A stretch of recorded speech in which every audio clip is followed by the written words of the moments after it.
Welcome to the channel. आज की इस वीडियो में स्ट्रोक और सेरिब्रल वैस्कुलर एक्सीडेंट के बारे में डिटेल में पढ़ा जाएगा। इस वीडियो में आज हम इसकी introduction, incidence, types of stroke, risk factor, causes, symptom, pathophysiology, assessment and diagnostic finding, treatment, medical management, surgical management, complication, prevention और नर्सिंग केयर ऑफ स्ट्रोक और साथ में जो भी इस टॉपिक से एग्जाम में क्वेश्चन आते हैं वो डिस्कस करेंगे। तो सबसे पहले introduction. Stroke is an interruption of blood supply to any part of brain resulting in sudden loss of brain function. तो स्ट्रोक में क्या होता है कि जो ब्रेन को जो है ब्लड सप्लाई डिक्रीज हो जाती है, जिसकी वजह से वहाँ के जो न्यूरॉन होते हैं वो डेड होना स्टार्ट होते हैं और इस कंडीशन को जो है समटाइम हम सेरिब्रोवैस्कुलर एक्सीडेंट भी बोलते हैं। जो स्ट्रोक है वो डिस्ट्रप्शन है सेरिब्रल परफ्यूजन का, जिसकी वजह से जो ब्रेन टिश्यू है वो डाई करते हैं। जो सेरिब्रल परफ्यूजन होता है वो एक जो है नेट प्रेशर है ब्लड फ्लो का इन द ब्रेन। तो जब सेरिब्रल परफ्यूजन डिक्रीज होगा तो वहां पे जो है ब्रेन को प्रॉपर ब्लड सप्लाई नहीं मिलेंगे, तो जो टिश्यू होंगे, न्यूरॉन्स होंगे वो डाई होंगे और जिसकी वजह से जो है मोटर या विजुअल डिसेबिलिटी पर्सन में देखी जाती है। After that incidence, increased incidence rate in 65-year age or older person, more common in the men than women, and those person who survive with the stroke। तो जो 50 से 70% person होते हैं वो इंडिपेंडेंटली काम कर सकते हैं स्ट्रोक के आफ्टर भी, बट जो 50 to 30% जो पर्सन होते हैं वो परमानेंट डिसेबिलिटी उनमें जो है मौजूद रहती है।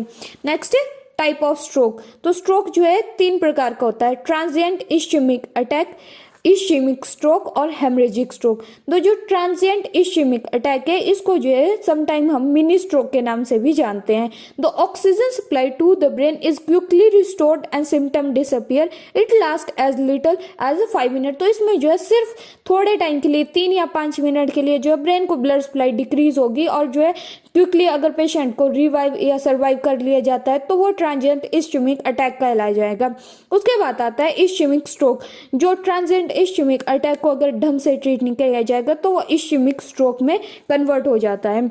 About 80% of the stroke are ischaemic stroke. Ischaemic stroke occur when the artery to the brain become narrowed or blocked and cause severely reduced blood flow ischaemia. तो इश्चेमिया तब होता है जब किसी जो ब्लड सप्लाई जा रही है ब्रेन को, अगर उसमें कोई प्लेग वगैरह या कोई भी चीज़ है जिसकी वजह से जो ब्लड फ्लो है वो ढंग से प्रॉपर तरीके से नहीं हो पा रहा है ब्रेन को, तो उसको इश्चेमिया कहा जाएगा। तो ये जो है 2 तरह की होती है, थ्रोम्बोलिक इश्चेमिक स्ट्रोक और एम्बोलिक इश्चेमिक स्ट्रोक। तो सबसे पहले जो है थ्रोम्बस और एम्बोलाई के बीच में डिफरेंस पता करते हैं। तो जो थ्रोम्बस होता है जब किसी आर्टरी में जो है प्लेग फॉर्म होता है और वो स्टैटिक मतलब एक ही जगह पर रहता है और तो उसको जो है थ्रोम्बस कहा जाएगा। जब उस थ्रोम्बस के छोटे छोटे पार्ट या फ्रेगमेंट जो है सर्कुलेशन में बहेंगे या मतलब ब्रेन के अंदर सर्कुलेट कर रहे हैं तो उन जो फ्रेगमेंट है उनको हम एम्बोलाई करते हैं। मतलब जो थ्रोम्बस है वो स्टैटिक है और जो एम्बोलाई है वो मूवमेंट करता है। तो एम्बोलाई ऐसा नहीं है कि सिर्फ थ्रोम्बस से बनेगा, वो एयर एम्बोलिज्म भी हो सकता है या किसी डेब्रिस से भी एम्बोलाई की फॉर्मेशन हो सकती है। अब जो थ्रोम्बोलिक इश्चेमिक स्ट्रोक है, a thrombolic stroke occur when a blood clot thrombus form in one of the artery the supply blood to the brain. अगर किसी आर्टरी जो ब्लड ब्रेन को ब्लड कैरी करती है उसमें थ्रोम्बस की फॉर्मेशन होगी तो उसकी वजह से थ्रोम्बिक इश्चेमिक स्ट्रोक होगा। नेक्स्ट है embolic stroke. An embolic stroke occur when blood clot or other debris cause decreased in blood supply to the brain. अगर किसी एम्बोलाई की वजह से जो है ब्लड में सप्लाई डिक्रीज हो रही है तो उसको एम्बोलिक स्ट्रोक कहा जाएगा। Last one haemorrhagic stroke. तो जो haemorrhagic stroke occur when a blood vessel in the brain leak और रप्चर। जब मतलब कोई ब्लड वेसल है ब्रेन की वो जो लीक कर रही है, रप्चर करेगी तो उसको हेमरेजिक स्ट्रोक कहा जाएगा। ये जो है मेनली ड्यू टू एनोरिज्म और जो है कोई ब्लीडिंग डिसऑर्डर हो या माल फॉर्मेशन है किसी में या एट्रियल रप्चर है उस वजह से होता है। तो जो एनोरिज्म है वो क्या है? It is an ballooning and weakening area in an artery. अगर कोई आर्टरी कहीं से वीक हो रही है और जिसकी वजह से वो जो है बेलोइंग मतलब फूल रही है, अगर उसमें रप्चर हो जाएगा, जो एनोरिज्म के रप्चर है, लीकनिंग है, तो उसकी वजह से हेमरेजिक स्ट्रोक जो है कॉज होता है।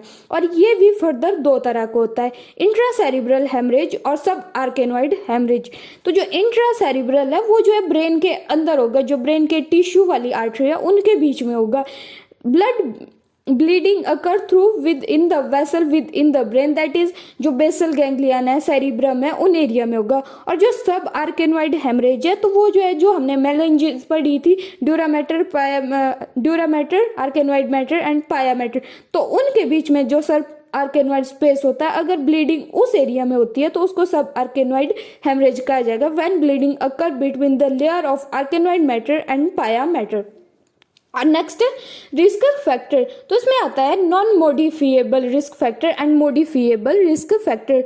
तो जो नॉन मॉडिफिएबल रिस्क फैक्टर उसमें आता है एज में more than 65 year of age, gender more common in man than women, race African American में ज्यादा इंसिडेंस होते हैं, फैमिली हिस्ट्री में अगर किसी को हेरिडिटरी है तो उनमें ज्यादा चांसेस है, रिस्क फैक्टर है कि उनको जो है स्ट्रोक हो। और जो मॉडिफिएबल रिस्क फैक्टर है उसमें आता है hypertension, heart disease, smoking, excessive alcohol consumption, obesity, sleep apnoea, metabolic syndrome, poor diet, drug abuse और ओरल कॉन्ट्रासेप्टिव यूज। अब जो है कॉज क्या क्या है, मतलब जो है जो स्ट्रोक को कॉज करता है या सेरिब्रल वेस्कुलर एक्सीडेंट कॉज कराते हैं, तो इसमें आता है वेसल बॉल एम्बोलिया। तो इसमें जो है कैरोटिड आर्टरी में अगर कोई एम्बोलाई या जो है थ्रोम्बस की फॉर्मेशन हो रही है तो वो मोस्ट कॉमन सोर्स है। और कार्डियक सोर्स में अगर किसी को एनोरिज्म होता है तो उसकी वजह से, और जो हमने कॉज में पढ़े जो भी मतलब एम्बोलाई जो है सीवीए कराते हैं वो इसमें आ जाते हैं, जैसे कि thrombus formation in the brain, circulating emboli, intracerebral haemorrhage, subarachnoid haemorrhage या ब्लीडिंग डिसऑर्डर कुछ भी। नेक्स्ट सिम्टम ऑफ स्ट्रोक, तो उसके लिए जो न्यूमोनियम हम यूज करते हैं उसको बोलते हैं बी फास्ट। तो यहाँ पर जो बी है उसका मतलब है balance. Does the person have a sudden loss of balance. E I has a person lost vision one or both I. और जो फास्ट है उसका अलग से भी कई बार जो है सिंपल फास्ट ही बोला जाता है, तो फास्ट में एफ से है face. Does the person have look uneven face या फेशियल ड्रूलिंग भी इसको कहा जाता है। ए से arm, is there is a weakness in one or both arm. S ए speech, is the person speech is slurred. Does the person have trouble in speaking and seems confuse. और T से time, call 999 emergency number. जो other sign and symptom जो है stroke वाले patient में देखने को मिलते हैं उसमें आता है विजुअल डिफिशियंसी और मोटर सिम्टम और कम्युनिकेशन डिस्टर्बेंस एंड एगोनीशी। सबसे पहले हम पढ़ेंगे विजुअल डिफिशियंट, इसमें hemianopsia, loss of half of the visual field, unawareness for the person or object on the side of visual loss. और उसके अलावा जो है loss of peripheral vision, patient में पेरिफेरल विजन भी लॉस हो सकता है, difficulty in seeing at the night. और जो है डिप्लोपिया, डबल विजन जो है पेशेंट में होगा। तो अगर किसी को स्ट्रोक हुआ तो उसको जो है विजुअल डिफिशिएंट में या तो उसके जो है half of the visual field loss हो सकती है, या पेरिफेरल विजन लॉस हो सकता है, या डबल विजन जो है उसमें प्रेजेंट हो सकता है। मोटर सिम्टम में सबसे पहले hemiplegia, paralysis of one side of the body, hemiparesis, weakness in one side of the body, paraplegia, paralysis of lower extremity, quadriplegia, paralysis of all four limbs of the body, ataxia, unsteady gait. और जो communication disturbance है इसमें आता है सबसे पहले डिसअरिदिया, difficulty in speaking, dysphagia और aphasia, defective speech, loss of speech, it can be expressive, repressive और मिक्स्ड। तो जो एक्सप्रेसिव अफेजिया इसमें जो है जो ब्रोका एरिया होता है स्पीच का उसका डैमेज हुआ होता है। तो इसमें क्या होता है कि जो पर्सन होता है, जो अनदर पर्सन बोल रहे हैं उसको तो समझ सकता है बट वो उनसे बात नहीं कर पाता है। और जो रिसेप्टिव अफेजिया है ये इसमें जो है वर्निकी एरिया जो है टेम्पोरल लोब का वो अफेक्टेड होता है। तो इन दिस कंडीशन जो क्लाइंट होगा वो अनएबल टू अंडरस्टैंड स्पोकन और रिटन वर्ड, वो समझ ही नहीं पाएगा। और एगोनिसिस का मतलब होता है inability to recognise familiar object और पर्सन, मतलब वो ना ही किसी ऑब्जेक्ट को आइडेंटिफाई कर पाता है और ना ही जो पर्सन वो मौजूद है। और जो main clinical sign and symptom है इश्यमिक और हेमरेजिक का, जो बताते हैं कि ये इश्यमिक है और ये वाला हेमरेजिक है। तो इश्यमिया में जो है नमनेस और वीकनेस होती है one side of the face, especially और आर्म्स और लेग में हो सकती है। और जो हेमरेजिक स्ट्रोक अगर किसी को हुआ तो उसमें जो है एक्सप्लोजिव हेडेक होगी और डिक्रीज लॉस ऑफ कॉन्शियसनेस होगी। तो ये क्वेश्चन एग्जाम में भी पूछा जाता है। नेक्स्ट पैथोफिजियोलॉजी, तो जो इस्चेमिक स्ट्रोक है उसकी पैथोफिजियोलॉजी सबसे पहले पढ़ेंगे। Due to obstruction of blood vessel, disruption in cerebral blood flow, failure for neuron to maintain the aerobic respiration. उसके बाद जो है anaerobic respiration start in the brain and lactic acid produce injection of membrane pump, और जो है neuron जो होता है उसके बाद जो है डाई करना स्टार्ट करते हैं और स्ट्रोक के सिम्टम अराइज होते हैं। और जो हेमरेजिक स्ट्रोक है उसकी pathophysiology, due to aetiological factor जो pressure of the cerebral vessel और टिश्यू है वो जो है ज्यादा हो जाएगा, जिसकी वजह से सेरिब्रल और सब आर्केनॉइड हेमरेज हो जाएगी, और फिर increase in intracranial pressure result from the sudden entry of blood into the subarachnoid or cerebral space. Injury to the brain tissue secondary due to ischemia or neuron start die or stroke occur. Next assessment and diagnostic finding. तो सबसे पहले जो है assessment में हम health history collect करेंगे। इसमें आता है पास्ट हेल्थ हिस्ट्री। तो हम पेशेंट से पूछेंगे about past health history of hypertension, previous stroke, aneurysms, cardiac disease, dysrhythmia, heart failure, infective endocarditis, diabetes etcetera. और जो फैमिली हिस्ट्री में है इसमें हम पता करेंगे कि किसी पर्सन की फैमिली में जो है hypertension, diabetes, stroke, coronary artery disease तो नहीं हुए। मेडिकेशन में जो है orally use of oral contraceptive, use of anti hypertensive और एंटीकोगुलेंट ड्रग्स। और जो न्यूट्रिशनल हिस्ट्री है उसमें जो है anorexia, nausea, vomiting, dysphagia, alter sensation of taste और स्मेल के बारे में पता किया जाएगा। कॉग्निटिव परसेप्चुअल हिस्ट्री में जो है numbness, tingling of the one side of body, loss of memory, altered in speech, pain, headache, visual disturbance, इनकी हिस्ट्री चेक की जाएगी।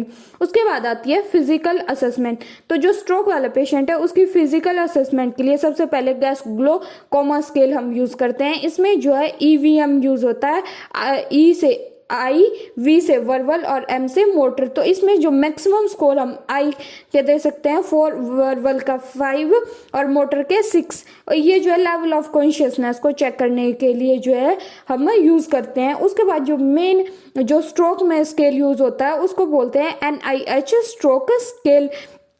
इसमें जो है इसमें भी हम loss of consciousness, visual, motor function, arms, sensory, limb ataxia के बेसिस पे जो है पेशेंट को स्कोर करेंगे। अगर पेशेंट बिल्कुल ठीक है तो उसको 0 होंगे, अगर थोड़ी सी डिफॉर्मिटी है तो 1, 2, 3 इस हिसाब से पेशेंट को स्कोर किया जाएगा। अगर पेशेंट को 0 स्कोर आए तो मतलब no stroke symptom, 1 to 4 minor stroke, 5 to 15 moderate score, 16 to 20 moderate to severe stroke, और अगर कोई जो है 22 से 42 के बीच में लाई कर रहा है तो वो सीवियर स्ट्रोक है। उसके बाद जो है हम पेशेंट की जो है स्पीच चेक करेंगे कि अफेजिया और अदर प्रॉब्लम तो नहीं उसको दिख रही है, और मोटर फंक्शन में पैरालिसिस और वीकनेस चेक की जाएगी। उसके बाद है आगे डायग्नोस्टिक इवेल्युएशन। तो इसमें जो है सबसे पहले जो है सीटी स्कैन करेंगे या CTA computer tomographic angiography, MRI करवा सकते हैं, SPECT single photon emission computed tomography, PET positron emission tomography, MRS magnetic resonance spectroscopy, EEG electroencephalogram, cerebral fluid analysis और कैरोटिड डॉपलर अल्ट्रासाउंड जो हम जो है सेरिब्रल ब्लड फ्लो है उसको मेजर करने के लिए करते हैं। और कार्डिक असेसमेंट के लिए ECG, chest x ray, cardiac enzyme और हॉल्टर मॉनिटरिंग की जाती है। और एडिशनल स्टडी में जो है CBC, prothrombin time, activated partial thromboplastin time, blood sugar level और जो है लिपिड प्रोफाइल एक्सेट्रा चेक की जाएगी। अब जो है ट्रीटमेंट पेशेंट की जो स्ट्रोक वाला और सेरिब्रल वेस्कुलर एक्सीडेंट वाला है तो ट्रीटमेंट में क्या देंगे, तो सबसे पहले जो है उसको थ्रोम्बोलिटिक मेडिसिन दी जाएगी। ये जो है मतलब थ्रोम्बोलिटिक तो जो थ्रोम्बस की जो है ब्रेक डाउन करती है और जो है जो ब्लड फ्लो है उसको रिस्टोर करती है। तो इसमें जो मेडिसिन आती है TPA टिश्यू प्लाज्मिनोजन एक्टिवेटर और जो है स्ट्रेप्टेज आती है। और NIH स्कोर स्केल जो है ये नेसेसरी है करने के लिए कि हम चेक करेंगे कि किसी पेशेंट में जो है हम थ्रोम्बोलाइसिस जो है थेरेपी दे सकते हैं या नहीं दे सकते हैं। TPA अब जो है इसके लिए जो eligible criteria for TPA administer, तो जो पर्सन है उसकी एज अबव 18 ईयर होनी चाहिए।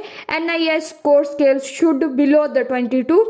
Time of the onset of the stroke is known and 3 hour और लॉस जो स्ट्रोक है वो विद इन 3 आवर जो है मतलब होना चाहिए। 3 आवर से छोटे टाइम पीरियड के लिए जो है अगर स्ट्रोक है तभी हम TPA देंगे, अगर ज़्यादा टाइम पीरियड के लिए तो हम TPA नहीं एडमिनिस्टर करेंगे। और जो बीपी है वो सिस्टोलिक बीपी जो है लेस देन 185 होना चाहिए, और जो डायस्टोलिक है वो लेस देन 110 होना चाहिए। और जो है नॉट अ माइनर स्ट्रोक और रैपिडली रिजॉल्विंग स्ट्रोक, मतलब जो स्ट्रोक विद इन 3 मिनट ठीक हो जा रहा है उस वाले स्ट्रोक में भी हम टीपीए नहीं एडमिनिस्टर करेंगे। No seizure at onset of stroke, मतलब किसी पेशेंट में स्ट्रोक टीपीए तभी दिया जाएगा जब पेशेंट में जो है कोई सीजर नहीं हो, जब उसको स्ट्रोक आया हो। नॉट टेकिंग वार्फिन, और ये चेक की जाएगी कि पेशेंट ने जो है वार्फिन तो नहीं लिया, और जो उसका प्रोथ्रोम्बिन टाइम है वो लेस देन 15 सेकेंड होना चाहिए, और international normalisation ratio less than 1.7 होनी चाहिए। No receiving heparin during past 48 hour with elevated partial thromboplastin time, और जो पर्सन है उसने 48 घंटों के अंदर अंदर जो है कोई भी हेपरिन की ड्रग नहीं ली हो, और प्लेटलेट काउंट जो है उसका मोर देन 1 लाख होना चाहिए। ये हो गया थ्रोम्बोलिटिक मेडिकेशन। और उसके बाद जो है एंटीकोगुलेंट मेडिसिन, उसमें जो है anticoagulant are contraindicated in the patient with haemorrhagic stroke but useful in non haemorrhagic stroke. अगर किसी पर्सन को हेमरेजिक स्ट्रोक हुआ है तो उसको जो है हम एंटीकोगुलेंट मेडिसिन नहीं देते हैं, क्योंकि पहले से ही ब्लड लीक हो रहा है, तो अगर एंटीकोगुलेंट होगी तो वो क्लॉट बनेगी नहीं, तो वो फिर और भी हेमरेज होती रहेगी। और एंटीकोगुलेंट मेडिसिन में आती है हमारी हेपरिन और warfarin. A person who does not meet criteria for TPA tissue plasminogen activator give antiplatelet, तो उसको हम फिर एंटीकोगुलेंट में देंगे, उसको एंटीप्लेटलेट मेडिसिन दी जाएगी, एस्प्रिन दी जाएगी उस पेशेंट को। उसके बाद आई सर्जिकल मैनेजमेंट फॉर स्ट्रोक, तो इसमें आता है carotid एंड्रेक्टमी। For hemorrhagic stroke, surgery is often required to remove blood from around the brain and to repair damaged blood vessels. Surgery on the carotid artery may be needed. तो जो carotid artery की जो repayment है उसको carotid एंड्रेक्टमी कहा जाता है। उसके बाद जो है क्रेनियोटोमी भी की जाती है। इसमें surgical evacuation is strongly recommended for the patient with cerebral haemorrhage if the diameter is exceed 3 centimetre. अब जो सेरिब्रल हेमरेज है वो अगर 3 सेंटीमीटर से ज्यादा एरिया में फैल रहा है तो उसको क्रेनियोटोमी की सहायता से जो है सर्जिकल इवैक्यूएशन की जाएगी। उसके बाद जो है एक्स्ट्राक्रेनियल और इंट्राक्रेनियल एट्रियल बाईपास की फॉर्मेशन। एन एक्स्ट्राक्रेनियल और इंट्राक्रेनियल एट्रियल बाईपास में be perform to establish collateral blood supply to allow surgery of an aneurysm. Alternatively, an extracranial method may be used whereby the carotid artery is gradually occluded in the neck to reduce pressure within the blood vessel. Next, complication of the stroke. Intraoperative embolization, postoperative internal artery occlusion, fluid and electrolyte disturbances, paralysis or loss of muscle movement, memory loss and thinking difficulty, emotional problem, change in the behavior.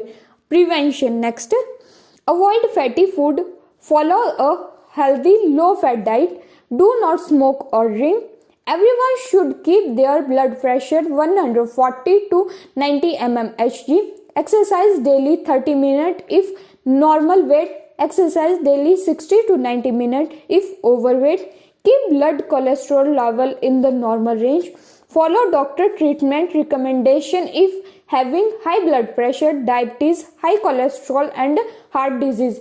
Next, nursing care for patient with cardiovascular accident. Nursing assessment.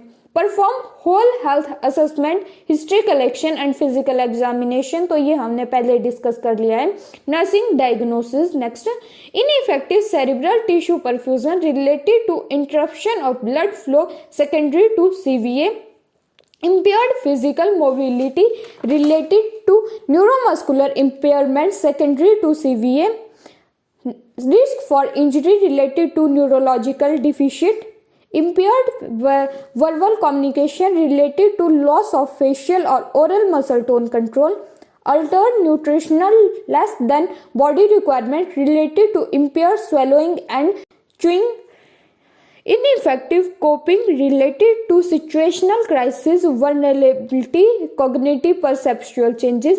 Self-care deficit, hygiene related to stroke, sequelae. Key nursing intervention. Assess level of consciousness, monitor intracranial pressure and vital sign.